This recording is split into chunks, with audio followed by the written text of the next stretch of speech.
ഇന്ന് തന്നെ ഡൗൺലോഡ് ചെയ്യൂ. കാണൂ നിങ്ങളുടെ ഫേവറേറ്റ് ഷോസ്. അവരുടെ ആൾക്കാർ ആ കുട്ടി ഉപദ്രവിക്കാതിരുന്നാ മതിയായിരുന്നു. അതാ ഞങ്ങള് മുഖം കാണിക്കാതിരുന്നേ. അത് നന്നായി.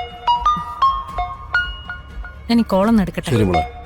ഹലോ, ഈ കേസിലെ കൂടുതൽ വിവരങ്ങൾ അറിയുവാൻ ഒരു ബ്രേക്കിന് ശേഷം നമുക്ക് തിരികെ വരാം. കിരണിന്റെ മനസ്സിൽ അങ്ങനെ ആരുമില്ലെങ്കിൽ നമുക്ക് മാട്രിമോണിയിൽ ഒരു പരസ്യം കൊടുത്താലോ? എനിക്കിപ്പോ കല്യാണമൊന്നും വേണ്ട. ദുർഗയ്ക്കാണ് അത്യാവശ്യമായിട്ടൊരു കല്യാണം വേണ്ടത്. എനിക്കെന്തിനാ?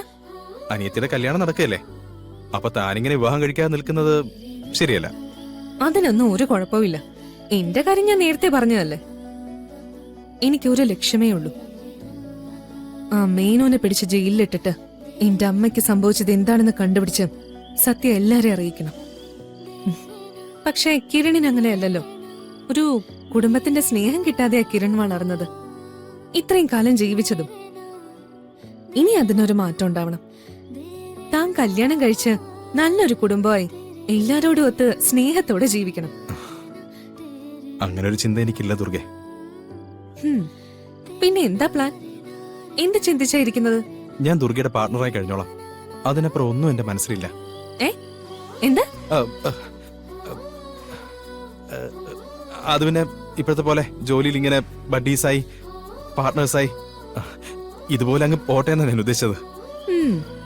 അതൊക്കെ അത് ജോലിയുടെ കാര്യല്ലേ. പക്ഷെ ജീവിതത്തിൽ അത് മാത്രം പോരല്ലോ. ഈ പറഞ്ഞതൊക്കെ തനിക്കും ബാധകമാണ്. ഓക്കെ, ഈ രാത്രിയില് ഉറക്കം കളഞ്ഞൊരു തർക്കത്തിന് ഞാനില്ല. ഞാൻ പോയി കിടന്ന് ഉറങ്ങട്ടെ. Okay, good night. Good night.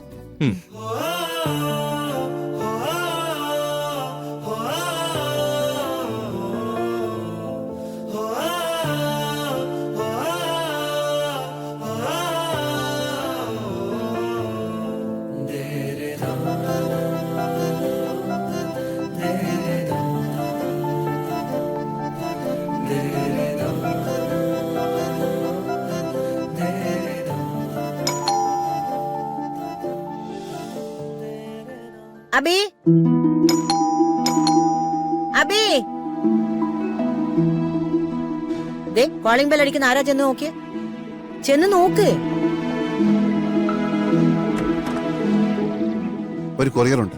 ആർക്കാ? അഭിജിത്തിന്. ഞാനൊന്നും ഓർഡർ ചെയ്തിട്ടില്ല. ഈ അഡ്രസ്സിലാണ് വന്നിരിക്കുന്നത്. ക്യാഷ് പേ ചെയ്തതാ. ബൈ. മുത്തശ്ശി, മുത്തശ്ശി,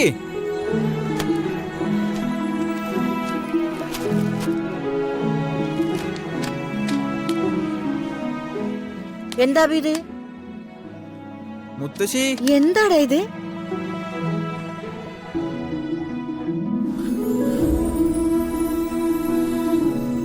ഇത് കണ്ടോ? ഇതാണ് ഞാൻ പറഞ്ഞ ക്യാമറ. ഞാൻ വാങ്ങണമെന്ന് പറഞ്ഞില്ലേ?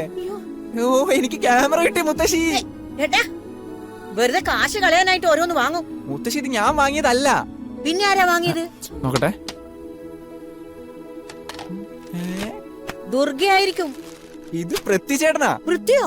അവനെന്തിനാ നിനക്ക് ഇതൊക്കെ വാങ്ങിച്ചു തരുന്നത്? അക്ഷിത പറഞ്ഞായിരിക്കും. ഓ, ഇതൊക്കെയാണ് അളിയൻ സ്നേഹം എന്ന് പറയുന്നത്. ഓ, അളിയനാണ് അളിയാ, അളിയൻ.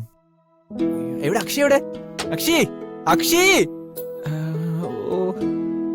നോക്ക്. എന്താ പൃഥ്വിചേട്ടൻ എനിക്ക് ക്യാമറ അയച്ചിരിക്കുന്നു. അതെന്തിനാ? നോക്കട്ടെ. സ്നേഹം അല്ലാണ്ടെന്താ? സൂക്ഷിച്ചു. നീ ആ ഫോൺ നമ്പർ തന്നെ വേഗം അയക്കി. ഏത് നമ്പർ?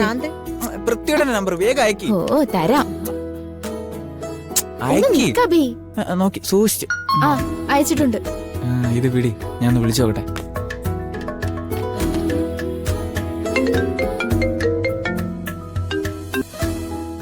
ഹലോ. ഹലോ പൃഥ്വിയേട്ടാ, ഞാൻ അബിയ. ചേട്ടാ, ഞാൻ താങ്ക്സ് പറയാൻ വിളിച്ചതാ. ഇത് ഭയങ്കര സർപ്രൈസ് ആയി പോയി. It's okay. അബിക്കൊരു ആവശ്യം ഉണ്ടെങ്കിൽ അത് ചെയ്തു തരാൻ പറ്റുന്നതാണെങ്കിൽ ഞാനിത് ചെയ്തു തരണ്ടേ? അത്രേ ഉള്ളൂ. ചേട്ടാ, താങ്ക് യു. എനിക്കാരും ഇങ്ങനെ ഇതുവരെ വാങ്ങിച്ചു തന്നിട്ടില്ല. ആദ്യമായിട്ട് കിട്ടിയപ്പോൾ ഞാൻ കുറച്ച് ഇമോഷണൽ ആയി പോയി. ഏയ്, എൻജോയ് മാൻ. ഇപ്പോഴൊക്കെയല്ലേ ഇത് പറ്റുള്ളൂ. നമ്മൾ ആഗ്രഹിക്കുന്ന സമയത്ത് നമുക്ക് വേണ്ടത് കിട്ടണം. വർഷങ്ങൾ കഴിഞ്ഞ് കിട്ടിയിട്ട് പിന്നെന്താ കാര്യം? അത് ശരിയാ ചേട്ടാ. അപ്പൊ നടക്കട്ടെ, ഞാനൊന്ന് പുറത്തേക്ക് പോയി ഇറങ്ങുക. ഓക്കെ ചേട്ടാ, ബൈ ബൈ. ഓക്കെ, അപ്പൊ enjoy. Take care. Bye bye.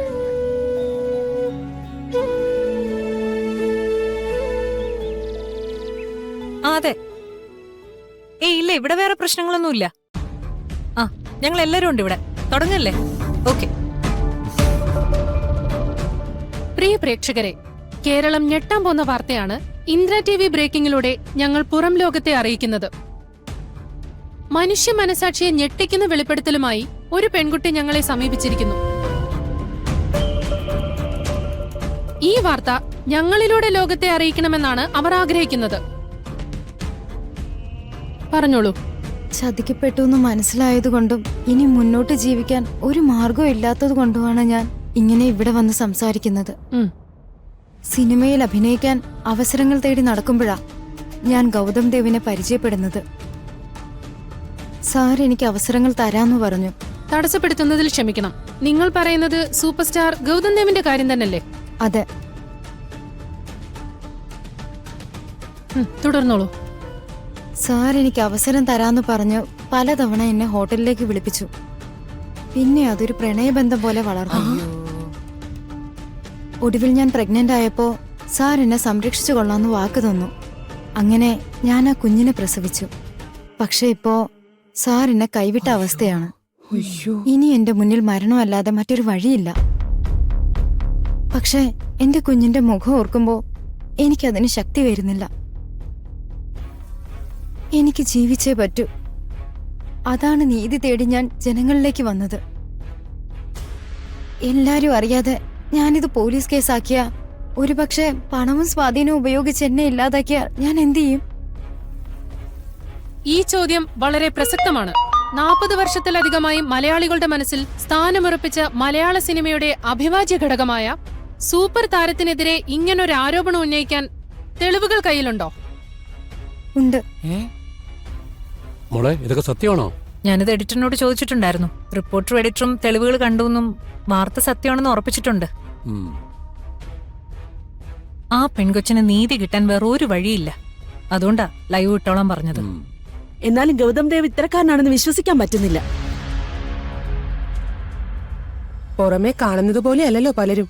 വലിയ കഷ്ടായിപ്പോയി. അവരുടെ ആൾക്കാർ ആ കുട്ടിയെ ഉപദ്രവിക്കാതിരുന്നാ മതിയായിരുന്നു. അതാ ഞങ്ങള് മുഖം കാണിക്കാതിരുന്നേ. അത് നന്നായി.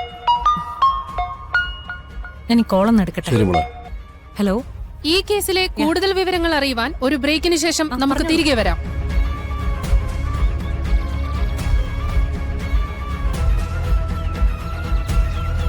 ദുർഗ, തനിക്കിത് എന്താ പറ്റിയത്? ഇപ്പൊ വന്നു വന്ന എല്ലാ കാര്യങ്ങൾക്കും ആവശ്യമില്ലാത്ത ടെൻഷനായി തുടങ്ങിയല്ലോ. അങ്ങനെയല്ല കിരൺ.